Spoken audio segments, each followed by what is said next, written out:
תפסיקו לקרוא לזה הניתוק. אם אתם קוראים לזה ניתוק, הניתוק, איזשהו משהו שמפריד, אתם עושים טעות שפוגעת בעצמכם, טעות קריטית.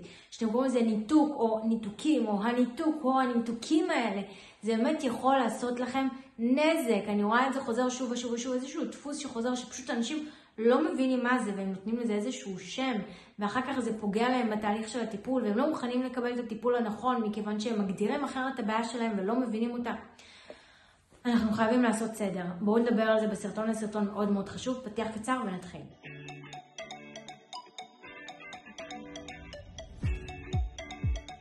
שלום וברוכים השבים לערוץ היוטיוב שלי, אני בר דדי ואני עוזרת לאנשים עם חרדה, דיכאון, דפרסונליזציה ודה-ריאליזציה. והיום בסרטון אני רוצה לדבר על אנשים שקוראים לזה הניתוק.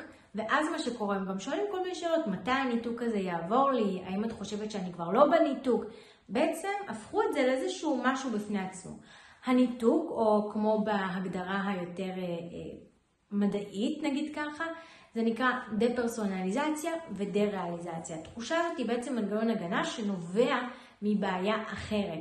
דפרסונליזציה, דה-ריאליזציה זו לא בעיה בפני עצמה. אנשים חושבים שזו הבעיה בפני עצמה בכיוון שזה מה שמציק להם, אבל זה לא הגורם, וטיפול בדפרסונליזציה, דה-ריאליזציה ספציפית לא יפתור את הבעיה. למה אני אומרת שזה יכול ממש לגרום נזק? מכיוון שאנשים חושבים שזה איזשהו משהו נפרד, איזושהי בעיה, ואז כל פעם שואלים, אני כבר לא בניתוק, אני כן בניתוק, כאילו זו איזושהי קורונה, זו שאלה שמלכתחילה בכלל טעות לשאול אותה, זו לא שאלה שבאמת אפשר לענות עליה, כי זה בעצם אתה שואל אם אתה עדיין סובל ממנגנון הגנה שני שהופעל או לא. זה יותר משהו תחושתי, איך אתה מרגיש. הבעיה היא משהו אחר, ודפרסונליזציה, דה-ריאליזציה בעצם יגיע כדי להגן עלינו מהבעיה הראשונית שלא טופלה, או מהבעיה הראשונית שלא מטופלת. כי קודם כל יכול להגיע דפרסונליזציה, דה-ריאליזציה, כתוצאה בכלל משהו אחר, כתוצאה מחרדה מאוד מאוד גדולה מאיזה משהו, ואנחנו נחווה את זה ישר כניתוק, ואז תתפתח איזושהי בעיה אחרת, וצריך לטפל בבעיה אחרת כדי להעלים את הניתוק. לפעמים יש איזושהי בעיה לפני כמו חרדה מתמשכת או דיכאון שפשוט לא מטופל, ואז אנחנו נרגיש את הניתוק. עכשיו יש כאלה שקוראים לזה הניתוק ויש כאלה שקוראים לזה ניתוקים. מי שקורא לזה ניתוקים לרוב זה בא בהתקפים, זה אנשים שסובלים מהפרעת חרדה בדרך כלל, והם מרגישו את זה בהתקפי חרדה, או אנשים עם פוסט-טראומה מורכבת שמרגישים את זה בהתקפים שבאים והולכים. במקרים כאלה צריך לטפל או בהתקפי חרדה, או בפוסט-טראומה או פוסט-טראומה מורכבת. ולכן אם אתם סובלים מניתוקים, ואתם מאובחנים עם פוסט-טראומה או פוסט-טראומה מורכבת, לטפל בפוסט-טראומה או בפוסט-טראומה מורכבת, לא לקרוא זה ניתוקים ולהגיד יש לי עכשיו גם הפרעת ניתוקים, כבר שמעתי דברים כאלה, זה לא נכון, זה ממש טעות להתייחס לזה בצורה כזאת. לפעמים אפילו אנשים הולכים ומחפשים שני טיפולים, טיפול אחד יטפל בפוסט-טראומה, טיפול אחר יטפל בניתוקים, זה לא נכון, זה ממש טעות. חשוב להבין שגם מי שיש לו OCD יכול לסבול מניתוק כתוצאה מה-OCD. הניתוק, ניתוקים, כל הדבר הזה זה בכלל תוצאה של איזושהי בעיה. יצא לראות אנשים שיש להם הפרעה אחרת, מאובחנת, מלפני, שהייתה מטופלת או שלא טופלה, ובכל מקרה יצאה משליטה, וזה הוביל לניתוק, דפרסונליזציה, דה-ריאליזציה. הם מודעים לזה שיש להם את הבעיה האחרת, אבל הם כרגע רוצים לטפל בניתוק.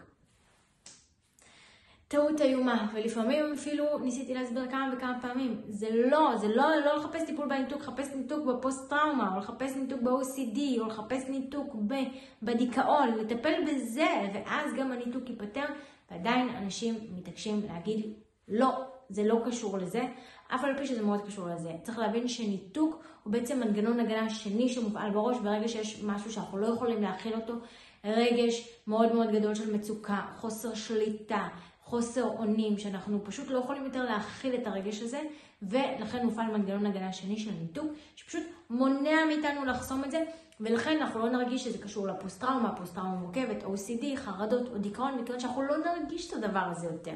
הדפרסונליזציה, דה-ריאליזציה, בא להגן עלינו מהדבר הזה, ולכן המושג הזה שאנחנו קוראים לזה ניתוק, הרבה פעמים פשוט עושה הפרדה וגורם לפעמים לאנשים לא ללכת ולטפל במקור. לפעמים מדברת עם אנשים, אני אומרת, תראה, זה הפרעת חרדה, צריך לטפל בהפרעת חרדה.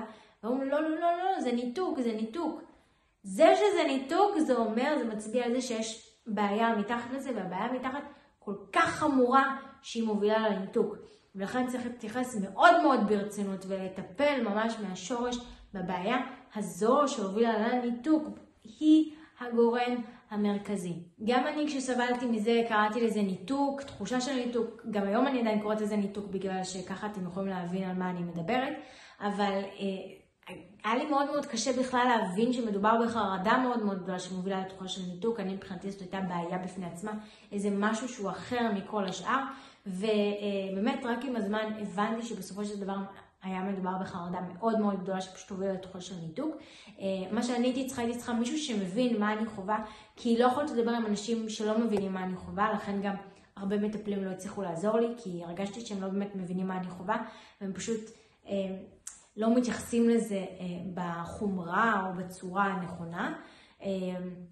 כל אחד כמובן במה שעושה לו טוב, רק חשוב לי להדגיש שדה-פרסונליזציה ודה-ריאליזציה זו לא איזו בעיה בפני עצמה שמצריכה טיפול בפני עצמו, אלא זו תוצאה של משהו אחר.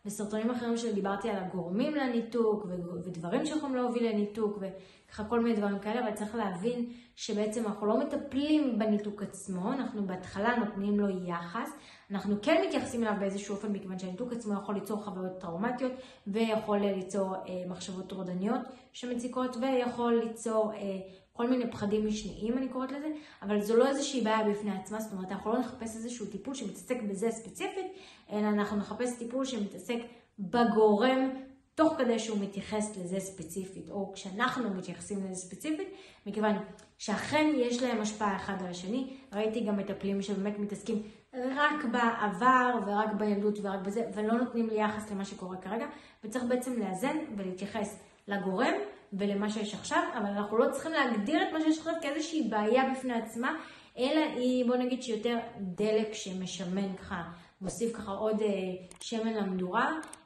ומגדיל את האש, אבל אנחנו לא מחפשים טיפול לזה בפני עצמו, אנחנו מטפלים תמיד בגורם. אם הסרטון הזה עזר לכם אפילו טיפה, תעשו לייק ותשאירו תגובה כדי שיגיע לעוד אנשים ויוכל לעזור גם להם. עדיין לא לחצתם להירשם כמנוי, לחצו עכשיו להירשם כמנוי, וניפגש בסרטון הבא. ביי!